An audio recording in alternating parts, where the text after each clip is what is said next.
Olá pessoal, tudo bem com vocês? Espero que todos estejam bem, espero que todos estejam se cuidando, tá bom? Hoje a nossa aula é um assunto que de repente para vocês é muito curioso, né? Em sala de aula provavelmente se fosse uma aula presencial ia causar bastante burburinhos, ia causar bastante conversas, porque são situações que acontecem no organismo, né? Do ser humano, que todos irão passar em algum momento da vida, né? E aqui no capítulo 15, nós vamos ver como funciona o sistema reprodutor masculino. Eu já tinha falado para vocês o seguinte, que todos os sistemas, né, sistema circulatório, endócrino, digestório, cardiovascular, enfim, todos os sistemas, eles são iguais, tanto em homem quanto em mulher. Eles funcionam da mesma forma, né? Só que o sistema que vai nos diferenciar do masculino e feminino é o sistema reprodutor. E aí a gente vai falar do sistema reprodutor masculino, tá? O sistema reprodutor masculino, gente, na realidade, encontram-se nele os órgãos sexuais, inclui os que a gente chama de gônadas, que são estruturas produtoras de hormônios sexuais, né, que são, no caso, os espermatozoides, e as células especiais envolvidas com a reprodução desses gametas. É a partir do encontro do gameta masculino e feminino que a gente vai dar continuidade à espécie, que vai dar continuidade, fazer com que a espécie humana ou todas as outras espécies ela acabe se perpetuando, porque a relação sexual ela não tem só a função de prazer, e sim de perpetuar a espécie. E aí a gente vai ver como que é a anatomia do sistema reprodutor masculino. É lógico que esse esqueminha que foi colocado aqui, ele tá bem simplificado, mas coloca justamente os órgãos que fazem parte, né, desse sistema, né? Porque tem o pênis, testículos, o epidídimo, os ductos, que são chamados deferentes, né? Diferente não, a vesícula seminais, as glândulas bulborretrais e a próstata. Então, esses são as principais partes que constituem o sistema reprodutor masculino. Então, vamos ver separadamente cada órgãozinho desse daí. O pênis, por exemplo, dá uma olhadinha na imagem, né? Possui um formato cilíndrico, também participa do funcionamento do sistema excretor, né? Porque por ele também sai, além do esperma, também é local de saída da urina, né? Por ele, o homem ele recebe o nome também de aparelho urogenital, porque dessa forma, através do pênis, sai tanto, né, os espermatozoides, que são produzidos nos testículos, como também pode ser uma forma do gene estar excretando a urina. Então, é o local no qual é saída tanto de espermatozoide como de urina, tá? Esse órgão está dividido em glande, que é essa parte aqui, ó, que eu vou tentar mostrar com o cursor do meu computador. Cadê? Essa partezinha daqui de baixo está dividida em glande ou cabeça, o corpo, que é esse daqui, ou raiz. A glande, gente, é a região onde a pele ela é bem mais fininha, ela é uma pele bem mais delicada. Ela é invernada, ela é ricamente vascularizada, por ela passar muitos vasos e ela tem uma sensibilidade muito grande. E é envolvido por uma pele chamada de prepúcio, que é essa partezinha aqui que fica meio dobradinha. Quando o pênis está flácido, né? Essa pele confere a proteção da glande. Quando o pênis fica ereto, enrijecido, o prepúcio se retrai e expõe a glande. Nela também se contrai a abertura da uretra, local por onde vai passar o esperma e a urina, a fim de serem eliminados, tá? Ali o corpo que a gente fala, que é essa parte comprida do pênis, né? E a raiz fica no interior do abdômen. É comum em alguns meninos esse prepúcio essa partezinha daqui de baixo do pênis, né, ser maior do que o normal, caracterizando um quadro clínico conhecido como fimose, que eu tenho certeza que muitas pessoas acabam, as mães, né, quando elas levam seus filhos ao pediatra, acaba percebendo que essa pelinha, ela é uma pele muito maior do que o normal, então é feito ali um procedimento cirúrgico na qual vai retirar esse excesso de pele, né? Porque não pode ter. E é uma cirurgia muito simples, né? Essa área deve ser sempre higienizada, lavada diariamente para evitar infecções oportunistas, fungos, bactérias. Então, essa pelinha, ela precisa ser levantada, ela precisa ser higienizada com bastante água e sabão para evitar qualquer tipo de ação de agentes, né, infecciosos. Aqui nesse exemplo, nós estamos vendo uma situação do pênis quando está flácido e quando ele está ereto. Flácido no momento normal e ereto ou quando está no momento de excitação ou até mesmo quando está com vontade de urinar. Nesse caso aqui, a gente está vendo aqui a artéria, a veia, né? Aqui no nosso slide está mais completo, mas eu acompanho aqui também na nossa apostila. O corpo cavernoso, que a gente fala de vazio, a outra artéria, a uretra e o corpo esponjoso, né? Que a gente está vendo aqui, ó, diferente. Então, esse aqui é um pênis que está automaticamente flácido. Já na condição de um pênis eretro, a gente está vendo aqui, olha, a veia dorsal profunda, a gente está vendo o corpo cavernoso, né? Cheio de sangue, porque aí ele acaba, você percebe a diferença até de coloração, porque na verdade o pênis ele não é um osso, ele é um músculo. E para ele se enrijecer, ele precisa estar cheio de sangue. Para ele ficar rígido, ele precisa se encher de sangue. Aí tem aqui as artérias aumentadas, você pode perceber que em cima no flácido ele está bem pequenininho, aqui embaixo ele já se encontra bem enrijecido e a uretra comprimida. No caso de cima, você vê que já está relaxado porque ele está numa forma flácida e embaixo ele já está comprimido. Então essa é a diferença de um pênis na situação flácida e na situação de ereção.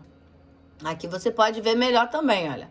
Nessa situação, o corpo cavernoso, né? Ele fica nessa posição, os testículos, né? E já o pênis eretro, o corpo cavernoso se dilata por causa da quantidade de sangue e acaba ficando nessa posição aqui, tá?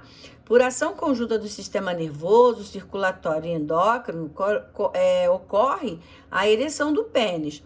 A produção da testosterona, né, que é o hormônio produzido lá nos testículos, dispara uma mensagem de estímulo sexual, promovendo a irrigação dos corpos cavernosos que, ao se encherem de sangue, provocam a ereção do órgão, tornando ele rígido e maior, o que impede que o homem urine simultaneamente a ejaculação. É a compressão da uretra que é feita pelos canais, tá? Então tá aí, pessoal, a curiosidade de repente de muitos meninos em saberem a diferença aí de quando um pênis, como fica, né, para ficar, como ele fica enrijecido ou quando ele fica no estado mesmo de flacidez.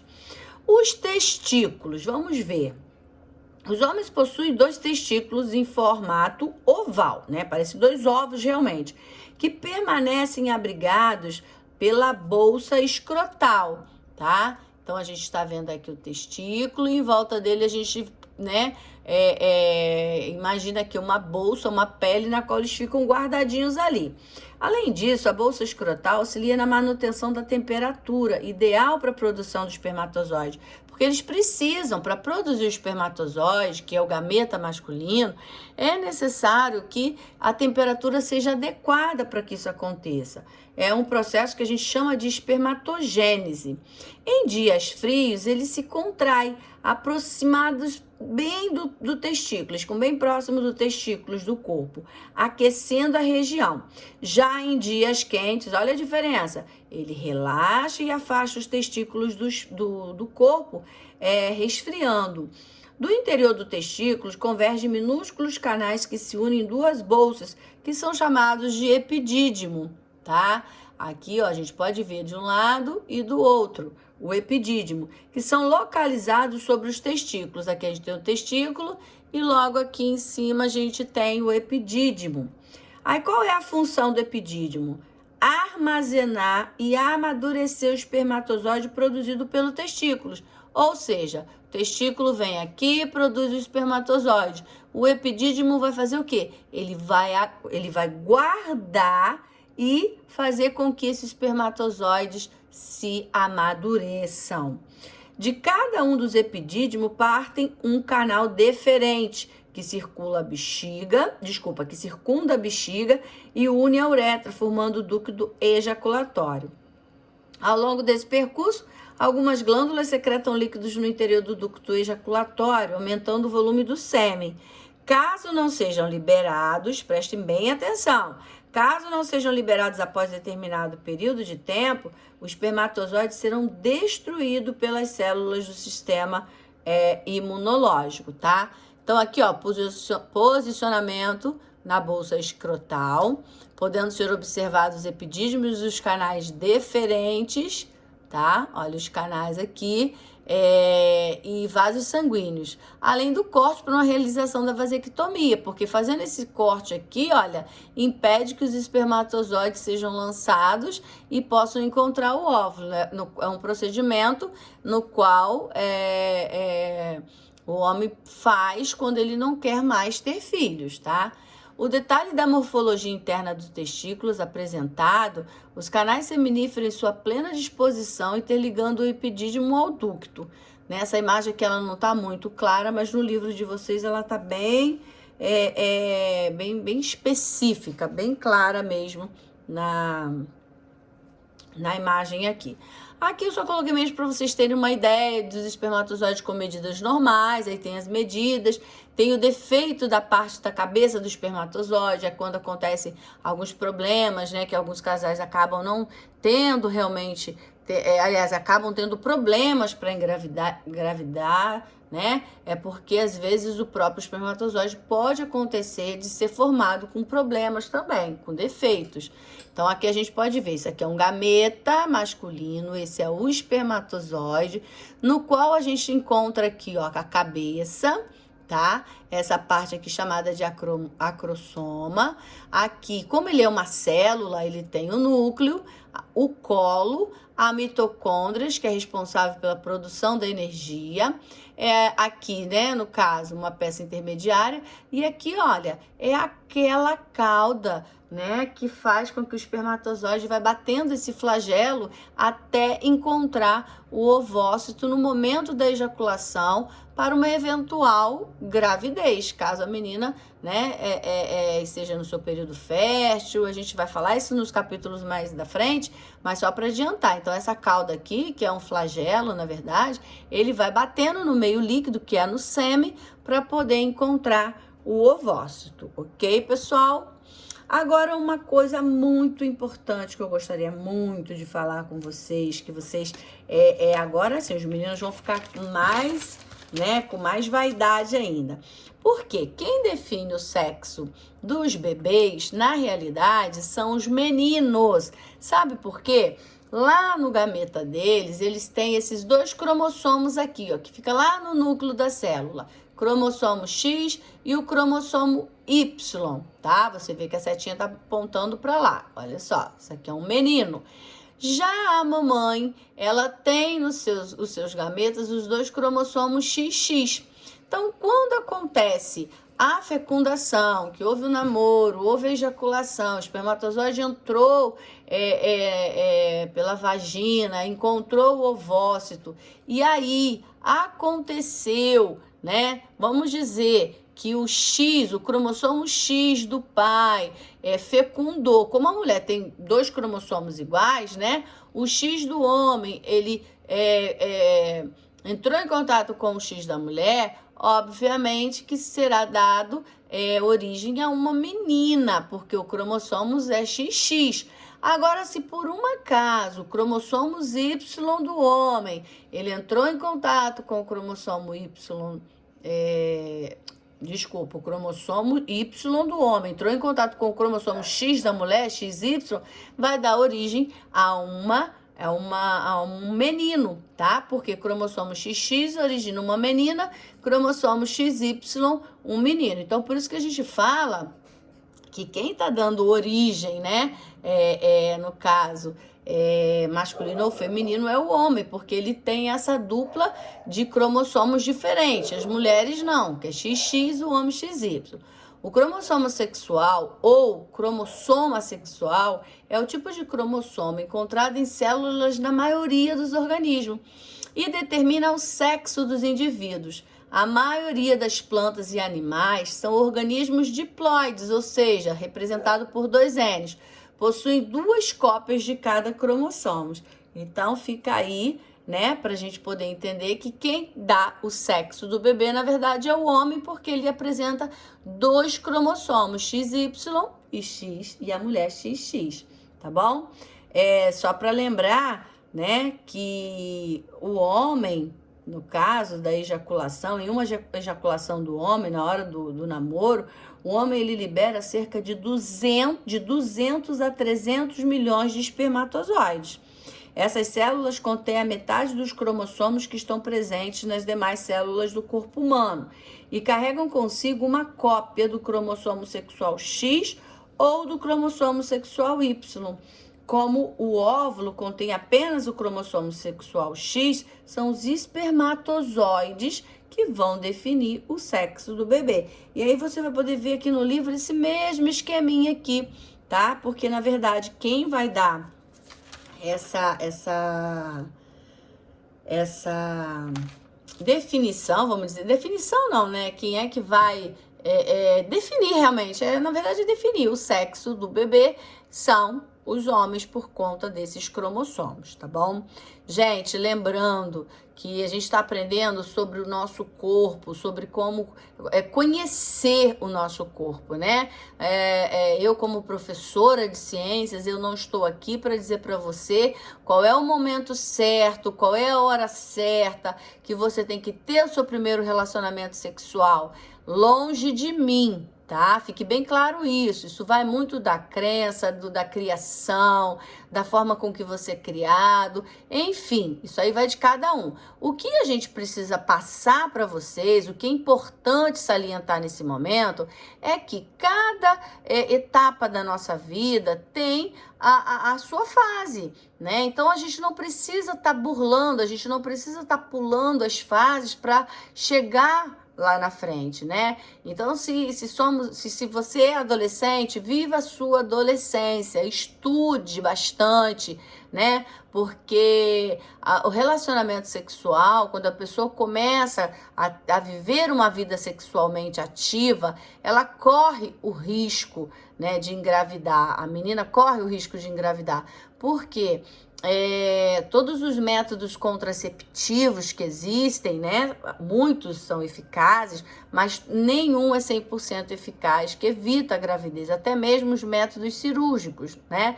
Então, é importante viver cada etapa, viver cada parte da sua vida e somente ter consciência, ter filhos no momento que realmente você estiver amadurecido, estiver preparado, estiver se formado, tiver a sua vida, né, vamos dizer assim, totalmente organizada, né? Porque filhos a gente sabe que não requer somente, vou falar isso aqui que eu acho que eu já falei isso em algum vídeo aí anterior, né? Mas eu acredito que vale a pena tá lembrando, que filho não necessita somente de comida, não necessita somente de colo, né? Ele necessita de muito mais do que isso, né?